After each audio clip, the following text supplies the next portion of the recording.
ஓம் சாந்தி 24/4/2024 முரளி. இனிமையான குழந்தைகளே, நீங்கள் அதிகாலையில் செல்வந்தராக ஆகின்றீர்கள், மாலையில் ஏழையாக ஆகின்றீர்கள். ஏழையிலிருந்து செல்வந்தர்களாக தூய்மையற்ற நிலையிலிருந்து தூய்மையாக ஆவதற்கு 2 வார்த்தைகளை நினைவில் வையுங்கள். மன்மனாபவ மத்தியஜீபவ. மன்மனாபவன்னா அப்பாவை மட்டும் நினைக்கணும், இறைவனை மட்டும் நினைக்கணும். மத்திய ஜீபவ அப்படின்னா விஷ்ணுவோட வாழ்கிற அந்த வாழ்க்கையை நினைக்கணும், விஷ்ணுவை பற்றி நினைக்கணும். அது எப்போன்னா நம்ம சொர்க்கத்தில் வாழ்கிற வாழ்க்கை. அங்கே மகாராஜாவாக விஷ்ணு தான் இருப்பார், அவரோட வாழ்கிற அந்த வாழ்க்கையை நினைக்கணும். கேள்வி: கர்ம பந்தனத்திலிருந்து முக்தி அடைவதற்கான வழி என்ன? கர்ம பந்தனம்னா நம்ம வாழ்கிற வாழ்க்கையில் நம்மளை சுற்றி இருக்கிற மனிதர்களோட பற்றில் விழுந்துடுறது, அதுதான் கர்ம பந்தனம் அப்படிங்கிறது. அதிலிருந்து முக்தி அடைவதற்கான வழி என்னன்னு அப்பா சொல்கிறாங்க. பதில் 1, நினைவு யாத்திரை மற்றும் ஞானத்தின் சிந்தனை. 1, அப்பாவை மட்டும்தான் நினைவு பண்ணணும் அப்படிங்கிறாங்க.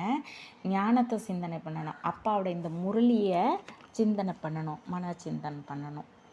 ஒருவருடன் அனைத்து சம்பந்தங்களும் இருக்கணும். ஒருவருடனா அந்த இறைவனோட தான் எல்லா சம்பந்தமும் இருக்கணும். அது ஃப்ரெண்டாக இருந்தாலும் சரி, லவ்வராக இருந்தாலும் சரி, கணவனாக இருந்தாலும் சரி, அண்ணன் தங்கைகளாக இருந்தாலும் சரி, எந்த உறவு, அப்பா, ஆசிரியர், குரு, எல்லா உறவுகளுமே ஒன்லி அப்பா இறைவன்கிட்ட மட்டுமே வைக்கணும் அப்படின்னு அப்பா சொல்கிறாங்க. பேட்டரியாக இருக்கும் சர்வ சக்திவானிடத்தில் யோகம் ஈடுபட்டிருக்க வேண்டும். பேட்டரியாக அப்படின்னு இல்லை, பேட்ரி கூட நம்ம தான். பவர் அப்பா. அந்த பேட்டரியை நிரப்புறது பவர் அப்பா. அந்த அப்பாட்டேருந்து அந்த பவரை நம்ம பேட்டரியில் நிரப்பிக்கிட்டே இருக்கணும். தன் மீது முழு கவனமும் இருக்க வேண்டும். தன் மீது முழு கவனம் அப்படின்னா நம்மளை சிந்தனை பண்ணணும். நம்ம யாருக்கும் துக்கம் கொடுக்காம இருக்கிறோமா, எந்த ஒரு விஷயமும் காலையிலேருந்து சாயந்தரம் வரைக்கும் ஸ்ரீமத்து மீறாமல் நடக்கிறோமா அப்படின்னு பார்க்கணும். தெய்வீக குணங்கள் எனும் சிறகுகள் இருந்தது என்றால் கர்ம பந்தனத்திலிருந்து விடுபட்டு கொண்டே செல்வீர்கள். தெய்வீக குணங்கள் அப்பாவோட சிறிமத்து தான். அது சிறிமத்துப்படி நம்ம நடந்துக்கிட்டு இருந்தோம்னாலே நம்ம லைட் அண்ட் வெயிட் ஆகிடுவோம். ஓம் சாந்தி. அதாவது லைட் அண்டு மைட்டாக இருந்தோம்னா நம்ம பறந்துக்கிட்டே கூட இருக்கலாம் பரிஸ்தாவா. ஓம் சாந்தி. இது பாரதத்தின் கதை என்று பாபா புரிய வைக்கிறார். என்ன கதைன்னா, காலையில் செல்வந்தர், மாலையில் ஏழை. இது நம்மளை பற்றி உள்ள கதை தான்.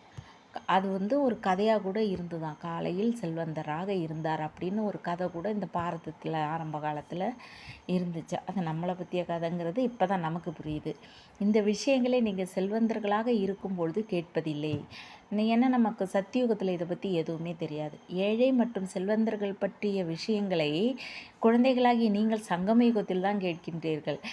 சத்தியுகத்துலேயும் நம்ம கேட்க போகிறது கிடையாது, தோப்பர்லேயும் கேட்க போகிறது இல்லை, இந்த கலியுகத்துலேயும் கிடையாது. அப்படி பார்த்தா கலியுகம் லாஸ்ட் எண்டு, இந்த சங்கம யுகத்தில் தான் நம்ம இதை பற்றி எல்லாம் கேட்குறோம். எல்லையற்ற பகல் இரவாக இருக்கிறது. இந்த ஞானம் செல்வந்தர்களாக மாட்டுகிறது அப்பான்னு சொல்கிறாங்க. ஆனால் பக்தி என்ன பண்ணுது, ஏழையாக மாற்றிடுது அப்படின்னு அப்பா சொல்கிறாங்க. ஏழை மற்றும் செல்வந்தர் என்பது கூட எல்லையற்ற விஷயமாகும். மேலும் அப்படி ஆகுபவரும் எல்லையற்ற தந்தையாவார். இதை பற்றி யாருமே நமக்கு சொல்லல, நம்ம அப்பா தான் சொல்கிறாங்க. அனைத்து தூய்மையற்ற ஆத்மாக்களையும் தூய்மையாக்குவதற்கு ஒரு பேட்டரி தான் இருக்கிறது, நம்ம அப்பா மட்டும்தான் இருக்கிறார் அப்படின்னு சொல்கிறாங்க. இப்படியெல்லாம் குறிப்பாக நினைவில் வைத்தீர்கள் என்றாலும் கூட குஷி இருக்கும். பாபா கூறுகின்றார், குழந்தைகளே, நீங்கள் காலையில் செல்வந்தர்களாக ஆகிவிடுகிறீர்கள், பிறகு மாலையில் ஏழையாகி விடுகிறீங்க அப்படின்னு அப்பா சொல்கிறாங்க.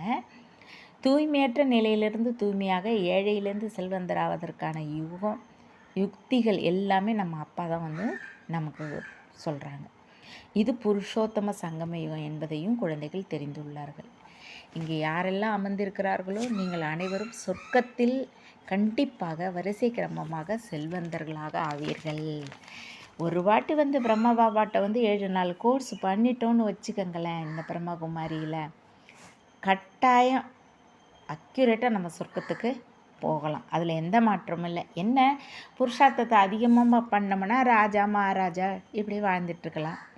புருஷார்த்தத்தை கம்மியாக பண்ணோம்னா தாசி பிரஜா அப்படி வாழணும். அப்பா சொல்கிறாங்க, சர்வசக்திவான் பேட்டரியாக இருக்கும் பாபாவிடத்தில் முழுமையான யோகம் ஈடுபடுத்த வேண்டும்.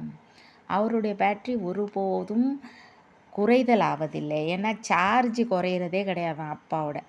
அவர் சதோ ரஜோ தமோவில் வருவதில்லை. ஏனென்றால் அவருடையது எப்போதும் கர்மாதீத் நிலையாகும். அப்பா சொல்கிறாங்க, கர்ம பந்தனத்திலிருந்து விடுவதற்கு ஒரே ஒரு உபாயம்தான் இருக்கிறது. அது நினைவு யாத்திரை. இதை விட வேறு எந்த உபாயமும் இல்லை அப்படின்னு சொல்கிறாங்க. எந்த வழியுமே அப்பா இல்லைன்னு சொல்கிறாங்க.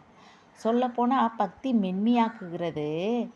பாவம், இவர் பக்தி மனிதர் என்று சொல்வார்கள். இவரிடத்தில் ஏமாறுதல் போன்ற எதுவும் இல்லை. ஆனால் பக்தர்களில் ஏமாற்றுபவர்களும் இருக்கிறார்கள். பாபா, அதாவது பிரம்ம பாபா அனுபவம் வாய்ந்தவராக இருக்கின்றார். இது எதுக்காக அப்பா பிரம்ம பாபா அனுபவம் வாய்ந்தவராக இருக்கிறாரு அப்படின்னு சொல்கிறாங்கன்னா, நம்ம பாபா ஏன் சொல்கிறாருன்னா, ஒரு தடவை அப்படி தான் பிரம்ம பாபாவை வந்து அவரோட குரு வந்து கூப்பிட்டாராம். நீங்கள் இப்போ உடனே எனக்கு 10,000 பணத்தை எடுத்துகிட்டு நீ உடனே எனக்கு வா அப்படின்னு கூப்பிட்டாராம். சரி, இவர் வந்து குரு வந்து எல்லாமே குரு தான் தன்னோட வாழ்க்கைன்னு நினைக்கிறதுனால இவர் என்ன பண்ணியிருக்காரு, அன்னைக்கு அவரோட வீட்டில் ஃபங்க்ஷன், இப்போ குழந்தை குழந்தையோட பர்த்டே. ஆனால் இவர் என்ன பண்ணியிருக்கிறாரு, அது அது எனக்கு பெருசு இல்லை, அந்த பூஜை வந்து இவர் தான் நடத்தணுமா. ஆனால் அந்த பூஜையில் இப்போ என்னால் கலந்துக்க முடியாது, என்னை குரு கூப்பிட்டுட்டாரு அப்படின்னு சொல்லிட்டு உடனே 10,000 பணத்தை எடுத்துக்கிட்டு இங்கேருந்து போயிட்டாராம். அங்கே போய் பார்த்தா அந்த குரு வந்து ஒரு சூதாட்டத்தில் 10,000 ஏமாந்துருக்காராம். அந்த 10,000 தான் இவரை கொடுக்க சொன்னாராம். பாபாவுக்கு ஒரு மாதிரி ஆயிடுச்சான். இவர் தானே கடவுளுன்னு நம்ம நினச்சிட்டு இருந்தோம், இவரும் இப்படி இருக்காரு. அப்போ தான் அவருக்கு ரொம்ப அதிகமாக ஃபீல் ஆனது, கடவுள் எங்கே இருக்கார், கடவுள் எங்கே இருக்கார் அப்படின்னு. அதுக்கு பிறகு தான் அவர் தேட ஆரம்பித்தது. இந்த பிறவியின் அனைத்தும் நினைவில் இருக்கிறது. நமக்கு வந்து போன ஜென்மத்தில் முன் ஜென்மத்திலலாம் என்ன நடந்தது அப்படிங்கிறது நமக்கு தெரியாது. ஆனால் இந்த ஆனால் எல்லாமே ஆத்மாவில் உள்ளே தான் இருக்குது. ஆனால் அதெல்லாம் மறைஞ்சு போயிடுது. இந்த ஜென்மத்தில் நடக்கிறது தெரியுது. 4-5 வயதிலிருந்து தன்னுடைய வாழ்க்கை கதை நினைவில் இருக்க வேண்டும். சிலர் 10-20 ஆண்டுகளில் விஷயத்தை கூட மறந்து விடுகிறார்கள். பல பிறவிகளுக்கான பெயர் ரூபம் நினைவிருக்க முடியாது. ஒரு பிறவினுடையதை எதையும் சொல்ல முடியாது. புகைப்படம் போன்றவற்றை வைக்கின்றார்கள். முன்பிறவினுடையது எதுவுமே தெரிந்திருக்க முடியாது. ஒவ்வொரு ஆத்மாவும் வெவ்வேறு பெயர், ரூபம், தேசம், அந்தந்த காலத்தில் நடிப்பை நடிக்கிறது. பெயர், ரூபம் அனைத்தும் மாறிக்கொண்டே இருக்கிறது. எப்படி ஆத்மா ஒரு சரீரத்தை விட்டு மற்றொன்றை எடுக்கிறது என்பது புத்தியில் இருக்கிறது. கண்டிப்பாக 84 பிறவிகளில் 84 பெயர்கள், 84 தந்தைகள் இருப்பார்கள். கடைசியில் தமோ பிரதான சம்பந்தமாகி விடுகிறது. எத்தனை சம்பந்தங்கள் இருக்கிறதோ அத்தனை சம்பந்தங்கள் ஒருபோதும் இருப்பதில்லை. கலியுக சம்பந்தங்களை பந்தனம் என்றே புரிந்து கொள்ள வேண்டும். எவ்வளவு குழந்தைகள் இருக்கிறார்கள், பிறகு திருமணம் செய்கிறார்கள், குழந்தைகளை பெறுகிறார்கள். இந்த சமயத்தில் அதிகத்திலும் அதிக பந்தனம். இதை தான் அப்பா பந்தனத்தில் மாட்டிக்காதீங்க, பந்தனத்தில் மாட்டிக்காதீங்கன்னு அப்பா சொல்லிக்கிட்டே இருக்கிறாங்க. அப்பா சொல்கிறாங்க, என்னென்னா, ஒரு குழந்தை எழுதியிருந்தார், நீங்கள் சொர்க்கத்தில் இருக்கின்றீர்களா அல்லது நரகத்தில் இருக்கின்றீர்களா என்று நாங்கள் கேட்டோம். 4-5 பேர்கள் வந்து சொர்க்கத்தில் இருக்கிறோன்னு சொன்னாங்களாம். ஆனால் ஒரு குழந்தை மட்டும் தான் கலியுகத்தில் இருக்கிறேன் அப்படின்னு சொல்லியிருக்காரு. அப்படின்னா புத்தியில் எவ்வளோ இரவு பகலுக்கான வித்தியாசம் ஏற்படுகிறதுன்னு அப்பா சொல்கிறாங்க. நாம் நரகத்தில் இருக்கிறோம் அப்படின்னு கூட அவங்கெல்லாம் புரிஞ்சிக்கல. ஆனால் இப்போ உள்ளவங்கெல்லாம் புரிஞ்சுக்கிறாங்க. அவங்கள்ட்ட சொர்க்கவாசிகளாக விரும்பப்படுறீங்களா அப்படின்னா அவங்க ஆமாம். ஏன்னா நரகத்தில் இப்போ நமக்கு வாழ்க்கையை வெறுத்து போகிறதுனால நம்ம சொர்க்கத்துக்கு போகணும்னு நினைக்கிறோம். இது மிகவும் இனிமையிலும் இனிமையான விஷயங்களாகும். அந்த குறிப்பேட்டில் அந்த குறிப்புகள் இருந்து விடுகிறது. சமயத்திற்கு நினைவு வருவதில்லை. தூய்மையற்ற நிலையிலிருந்து தூய்மையாக்குபவர் பரமபிதா பரமாத்மா சிவனே ஆவார். அவர் என்னை மட்டுமே நினைவு செய்தீர்கள் என்றால் பாவங்கள் அழிந்துவிடும் என்று கூறுகிறார். அப்புறம் அப்பா என்ன சொல்கிறாங்கன்னா, காளிங்கர் ஏரிக்கு சென்றார், பாம்பு கடித்தது, கருப்பாகி விட்டார் என்று சாஸ்திரங்கள் எழுதிவிட்டார்கள். இப்பொழுது நீங்கள் நல்ல விதத்தில் இவை அனைத்தையும் புரிய வைக்கலாம். கிருஷ்ணருடைய சித்திரத்தை யாராவது எடுத்து படித்தால் புத்துணர்ச்சி பெற்று விடுவார்கள். 84 பிறவிகளின் கதையாகும். எப்படி கிருஷ்ணருடையதோ அப்படி உங்களுடையதும் ஆகும். சொர்க்கத்தில் நீங்கள் வருகிறீர்கள் அல்லவா, பிறகு திரேத்தாவிலும் கூட வந்து கொண்டிருக்கிறீர்கள். எப்படி கிருஷ்ணன் வந்து ஃபஸ்ட்டு கிருஷ்ணனா சத்தியுகத்தில் வாழ்கிறாரு, அவரே ராமா திரேத்தா யுகத்தில் வாழ்கிறாரு, அவரே விக்ரமாதித்தனா தோப்பரில் வாழ்கிறாரு. அதுக்கு பிறகு பல ஜென்மங்கள் எடுத்து எடுத்து எடுத்து இந்த லாஸ்ட்டு ஜென்மம் பிரம்ம பாபாவாக வாழ்கிறாரு. இதுதான் ஒரு கிருஷ்ணனோட கதை. அப்போ அதை பார்க்குறப்பே நமக்கு புரியுது இல்லையா, 84 ஜென்மம், இடையில எத்தனையோ ஜென்மங்கள், எல்லாத்தையும் அப்பாவால் விளக்கிக்கிட்டு இருக்க முடியாது இல்லையா. அதனால ஷார்ட்டாக அப்பா இதை புரிய வச்சுருக்குறாங்க. எப்படி கிருஷ்ணனுடையதோ அப்படி தான் நம்மளுடையது அப்படின்னும் அப்பா சொல்கிறாங்க. சொர்க்கத்தில் நீங்கள் வருகிறீர்கள் அல்லவா, திரேத்தாவிலும் கூட வந்து கொண்டிருக்கிறீர்கள், வளர்ந்து கொண்டே இருக்கிறது. திரேத்தாவில் யார் ராஜாவாக இருக்கிறார்களோ அவர்கள் திரேத்தாவில் தான் வருவார் என்பது கிடையாது. படித்தவர்களுக்கு முன்னால் படிக்காதவர்கள் தலை வணங்க வேண்டி வரும். இந்த நாடகத்தின் ரகசியத்தை பாபா தான் வந்து தெரிந்து கொள்ள முடியும். பாபா வந்த பிறகு தான் நமக்கே தெரியும். உங்களுடைய நண்பர்கள், உறவினர்கள் அனைவரும் நரகவாசிகள் என்பதை இப்பொழுது நீங்கள் தெரிந்துள்ளீர்கள். இது எதுக்காக அப்பா சொல்கிறாங்க நரகவாசிகள் அப்படின்னா, நமக்கு வந்து பற்று இருக்கக்கூடாது அப்படிங்கிறதுக்காக.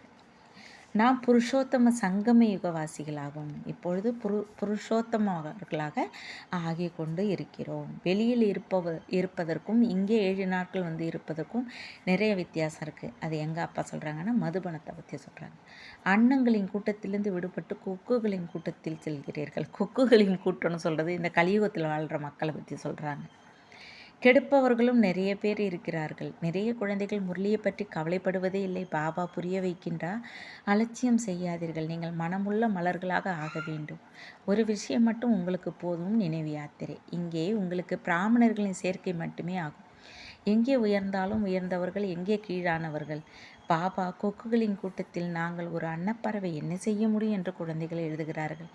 கொக்குகள் முள்ளாக குத்துகிறார்கள். எவ்வளவு உழைக்க வேண்டியிருக்கிறது. பாபாவின் சிறுமத்துப்படி நடப்பதின் மூலம் பதவி உயர்ந்ததாக கிடைக்கும். எப்போதும் அன்னப்பறவையாக இருங்கள். கொக்கோடு சேர்ந்து கொக்காக ஆகி விடாதீர்கள். அப்புறம் அப்பா சொல்கிறாங்க, கொஞ்சம் ஞானம் இருந்தாலும் சொர்க்கத்திற்கு வந்து விடுவார்கள். ஆனால் இரவு பகலுக்குள்ளான வித்தியாசம் விடுகிறது. கொஞ்சம் ஞானத்தை எடுத்துக்கிட்டால் வரலாம், ஆனால் என்ன பிரஜாவா தாசியா அப்படி வரணும். கடுமையான தண்டனை அனுபவிப்பார்கள். அது போகும்போது ரொம்ப தண்டனை அனுபவிச்சாதான் அந்த பதவிங்கிறார் அப்பா. என்னுடைய வழிபடி நடக்காமல் தூய்மையற்றவர்களாக ஆனீர்கள் என்றால் 100 மடங்கு தண்டனை ஏற்படும். பிறகு பதவியும் குறைந்துவிடும். ராஜ்யமானது ஸ்தாபனையாகி கொண்டிருக்கு. இந்த விஷயங்கள் மறந்து விடுகிறது. நினைவு இருந்தால் உயர்ந்த பதவி அடைவதற்கான முயற்சி கண்டிப்பாக செய்வார்கள். செய்யவில்லை என்றால் ஒரு காதில் கேட்டு மற்றொன்றின் மூலம் விட்டு விடுகிறார்கள் என்று புரிந்து கொள்ளப்படுகிறது. பாபாவிடம் யோகம் இல்லை. இங்கு இருந்து கொண்டு கூட புத்தியின் தொடர்பு குழந்தை குட்டிகளின் பக்கம் இருக்கிறது. அனைத்தையும் மறந்துவிட வேண்டும் என்று பாபா கூறுகிறார். மதுபனத்தில் வந்து இருந்துக்கிட்டு கூட அவங்களுக்கு குழந்தை குட்டியோட ஞாபகம் வருது, அப்பா ஞாபகம் இல்லைன்னு சொல்கிறாங்க. இதை தான் வைராக்கியம் என்று சொல்லப்படுகிறது. இதில் கூட சதவீதம் இருக்கிறது. எங்கேயாவது சிந்தனை சென்று விடுகிறது. ஒருவர் மற்றவரோடு அன்பு ஏற்பட்டு விடுகிறது என்றாலும் புத்தி மாட்டிக்கொள்கிறது. பாபா தினமும் புரிய வைக்கின்றார், இந்த கண்களின் மூலம் என்னவெல்லாம் பார்க்கின்றோமோ அவை அனைத்தும் முடிந்து போகப் போகிறது. உங்களுடைய புத்தி யோகம் புதிய உலகத்தில் இருக்க வேண்டும். எல்லையற்ற உறவினர்களிடம் புத்தி தொடர்பை வைக்க வேண்டும் அப்படின்னு அப்பா சொல்கிறாங்க. இவர் அதிசயமான பிரியதர்ஷனாவார். பிரியதர்ஷன் லவ்வர் மாதிரி அப்பா சொல்கிறாங்க. அப்புறம் அப்பா என்ன சொல்கிறாங்கன்னா, அப்பா முழு உலகமும் பரமாத்மாவை சர்வவியாபின்னு சொல்லுது. அப்பா எல்லாத்துலேயும் இருக்கிறாருன்னு சொல்கிறாங்க இல்லையா, அது தப்புன்னு அப்பா சொல்கிறார். இவர்கள் அவர் எங்களுடைய தந்தை என்று சொல்கிறார்கள். நம்ம ஆனால் அப்பாவை தந்தைன்னு சொல்கிறோம். இல்லை இல்லை என்று தலையாட்டி கொண்டே இருப்பார்கள். உங்களுக்குள் இருந்து ஆமாம் ஆமாம் என்று வந்து கொண்டே இருக்கும். அவங்களாம் அப்படியெல்லாம் இல்லைன்னு சொல்லுவாங்களாம், நம்ம ஆமாம் ஆமான்னு சொல்லிட்டு இருப்போம்லாம். ஆகையினால் புதியவர்கள் யாரையும் அனுமதிக்கப்படுவதில்லை. அதாவது இந்த 7 நாள் கோர்ஸ் பண்ணாமல் அப்பாவை பற்றி புரிஞ்சுக்கலன்னா மதுபனுக்கே வர முடியாது அப்படின்னு அப்பா சொல்கிறாங்க. நல்லது. இனிமேலும் இனிமையான காணாமல் கண்டெடுக்கப்பட்ட செல்ல குழந்தைகளுக்கு தாயின் தந்தையுமான பாப்தாதாவின் அன்பு நினைவுகளும் காலை வணக்கமும். ஆன்மீக குழந்தைகளுக்கு ஆன்மீக தந்தை நமஸ்காரம். ஆன்மீக தந்தைக்கு ஆன்மீக குழந்தைகளின் அன்பு நினைவுகள் நமஸ்தே. தாரணைக்கான முக்கிய சாரம், மனமுள்ள மலர்களாக ஆவதற்கு தொடர்பில் இருப்பவர்களிடம் மிகவும் எச்சரிக்கையாக இருக்க வேண்டும். அன்னப்பறவையாகி அன்னப்பறவைகளின் தொடர்பில் இருக்க வேண்டும். அன்னமாக ஆகியிருக்க வேண்டும். முரளியில் ஒருபோதும் கவனக்குறைவு ஆனவர்களாக ஆகக்கூடாது, தவறு செய்யக்கூடாது. 2 கர்ம பந்தனத்திலிருந்து விடுபடுவதற்கு சங்கம யுகத்தில் தன்னுடைய அனைத்து சம்பந்தங்களையும் பாபாவிடம் வைக்கணும். தங்களுக்குள்ள எந்த சம்மந்தமும் வைக்கக்கூடாது. பாய் பையனுக்குள்ளே கூட எந்த சம்மந்தமும் வைக்கக்கூடாதுன்னு அப்பா சொல்கிறாங்க. எந்த எல்லைக்கு உட்பட்ட சம்பந்தத்தில் அன்பு வைத்து புத்தியின் தொடர்பை மாட்டக்கூடாது. ஒருவரை மட்டுமே நினைவு செய்ய வேண்டும். வரதானம் பரமாத்மா அன்பில் மூழ்கியிருந்து அல்லது சந்திப்பில் ஒன்றிணைந்து இருக்கும் உண்மையான சிநேகி ஆவீர்களாக. அன்பின் அடையாளம் பாடப்படுகிறது. இருவர் இருந்தாலும் இருவராக இல்லாமல் சேர்ந்து ஒருவராகி விட வேண்டும். இதை தான் நிறைந்து விடுவது என்று சொல்கிறார்கள். பக்தர்கள் இந்த அன்பின் ஸ்திதியை நிறைந்து விடுதல் அல்லது ஐக்கியமாதல் என்று சொல்கிறார்கள். அன்பில் மூழ்குதல் என்பது ஸ்திதி. ஆனால் ஸ்திதிக்கு பதிலாக அவர்கள் ஆத்மாவில் இருத்தல் என்ற நிலையை சதா காலத்திற்கு முடித்து விடுகிற ஒன்று என்று புரிந்து கொள்கின்றனர். அவங்கெல்லாம் என்ன சொல்கிறாங்கன்னா, ஆத்மாவில் லீன் ஆயிட்டோம் அப்படின்னு சொல்கிறாங்க. அது தவறுன்னு அப்பா சொல்கிறாங்க. குழந்தைகள், நீங்கள் எப்பொழுதும் பாபாவின் அல்லது ஆன்மீக நாயகனின் சந்திப்பில் மூழ்கி விடுகிறீர்களோ அப்போது சமமாகி விடுவீர்கள்.